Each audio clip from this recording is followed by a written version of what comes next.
Have you checked the children? Your little mad sometimes.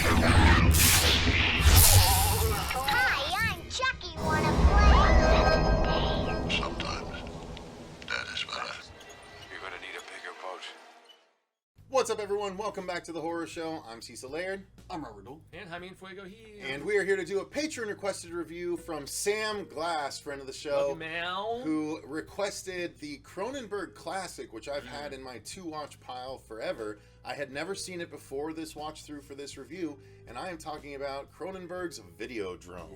Body horror. Never had seen it before, and my overall thoughts are, I thought it was good, but I mean, we watched two kind of body horror-esque movies for Patreon recently, this and From Beyond, and I'll just say that I loved From Beyond way more than this one.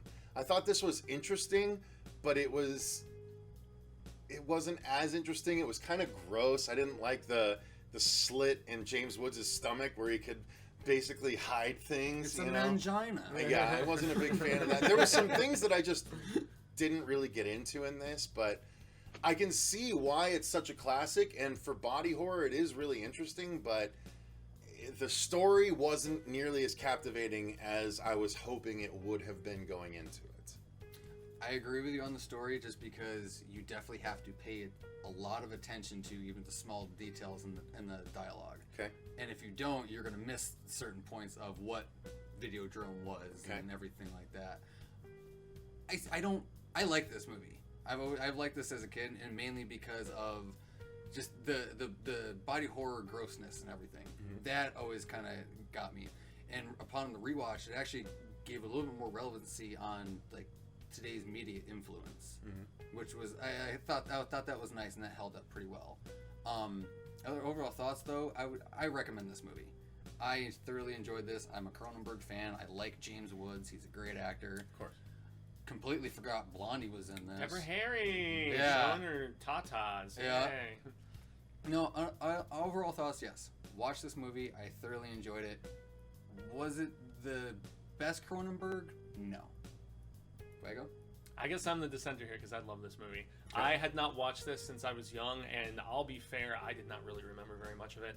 And since I had, Network is one of my favorite movies of all time, 70s film that was way ahead of its time in just talking about commercialism and, just how much, just ad space and, stuff getting tossed in your head and the programming of people, through media and things of that nature. So I love what this movie had to say. It was also, it was 81, I think, when this came out. Yeah, it's early. Yeah, it was very early. And, it's gross. Yes, it is kind of, even as we got to the finale of this film without spoiling stuff, Catherine says to me, so what happened? She's asking for explanation. There are certain things that are left rather vague as to what is in his head and what is actually transpiring, which some may enjoy, some may prefer clarification. I liked that ambiguity. I liked it so much that I actually ordered the Criterion immediately and started watching supplemental stuff. But yeah, I think this movie is a masterwork and a classic for a reason, but I can understand why some would find it off-putting to a degree. So yeah, I bought the Criterion. That's what I actually watched, and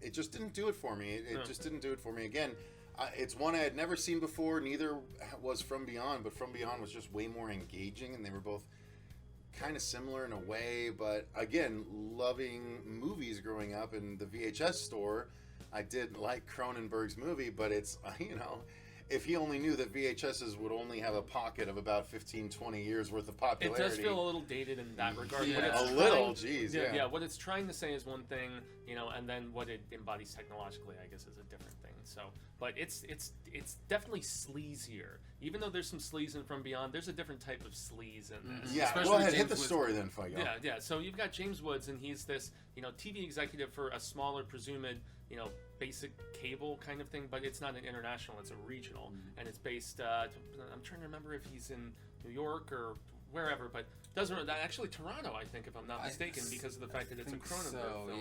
Yeah, but he picks up on this signal randomly that's coming from Pittsburgh, of all places, and he thinks it's a staged, bit of torture, and, we find out one way or the other if it is or if it isn't, but it's gruesome. It's essentially, he finds a snuff film that is broadcast at a certain time from this certain signal coming out of Pennsylvania, and he wants to get it on the network.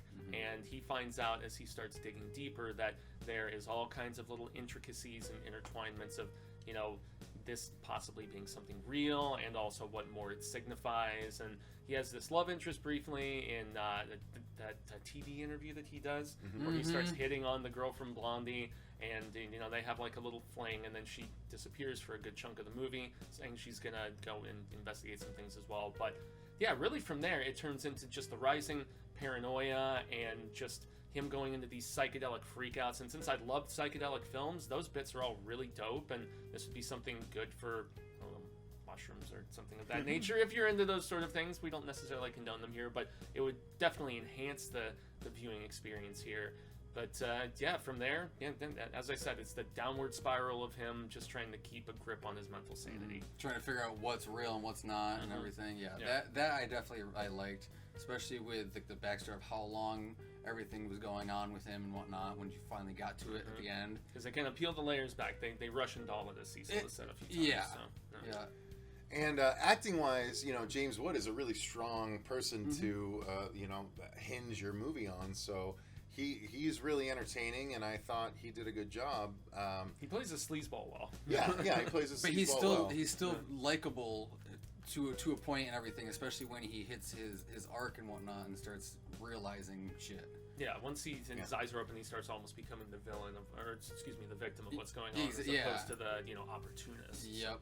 Yeah, the other actors were good supporting actors, you know, obviously trying to make sure they held him up, and I thought they did a good job. But yeah, overall, the movie was just okay. I think it's where, for me, the effects are where the movie shines more than anything. Definitely, because yeah. Obviously, the the stomach VHS player is something, as well as where you hide the gun. Yeah. And then, you know, there's a lot of interesting things that they do. The tape itself becomes like a flesh tape at one point, which is really interesting. So I liked the effects more than anything else in the movie because they were thinking so far outside the box and being really creative.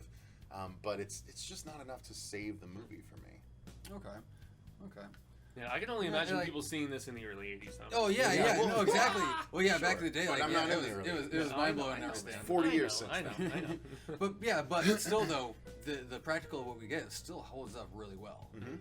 Especially, like, you get, like, the breathing TV and things like that, and just, even, like, when, like, like, you guys have seen it, the handgun and everything like that during that, like, transformation and whatnot, like, that was cool. Like, kind of comes part of his hands. I still to this day don't understand. Like, my first instinct is not to shove my hand and gun inside of a gaping hole in my stomach. Well, you're the weird one. Oh, but it's apparently. To each their own, so. Yeah, I know. But no, other than that, like, definitely the effects are the bread and butter of this movie. Yeah. Most definitely. Obviously, you know, our actors definitely helped to elevate all that and whatnot too. Our girl Blondie wasn't bad. She did fairly well enough. Like I said earlier, I forgot that she was even in this and everything. I don't think I've ever even seen her acting in anything else. I don't know that I would be able to pinpoint anything. Yeah, I think she did a couple things in the early 80s heyday of the band, and that was about the extent of it. Those scenes with, like, the piercing... because how that was kind of kinked out, I was just like, this is just gross. These people are strange. I don't know what I can't handle this very well. I was more. That's a whole new level of the BDSM shit. But effects-wise for you, Fuego? Oh, it's seminal for a reason, man. I mean, I absolutely adored the look of this film, and this is when Cronenberg was really solidifying his reputation for body horror, which he would, I mean, later in the decade go on with the Fly remake and you know other stuff like that. So yeah, Cronenberg is the man, and I love the hell out of this movie. So I mean, ultimately, it's a successful film. It just doesn't, it doesn't excite me the way it excites people that probably saw it, you know, closer to back when it actually released. It's still a fun movie. I still very much think anyone needs to experience it if they're a horror fan, specifically a body horror fan, because there's some crazy interesting shit that you have to sit through. Yeah, yeah. Even Cronenberg's kid is making movies now, like weird body horror, like antiviral and stuff like that. Oh, that was him. That was his son. Oh shit. Yeah, his son is directing weird shit now too. So the apple doesn't fall far. Yeah. Makes sense. So why don't you guys let us know in the comments down below, what are your thoughts on the classic of Videodrome? And thank you very much to our patron for suggesting Thank it. you, Sam. Sam, our patron and our friend, much more than just a patron. Indeed so.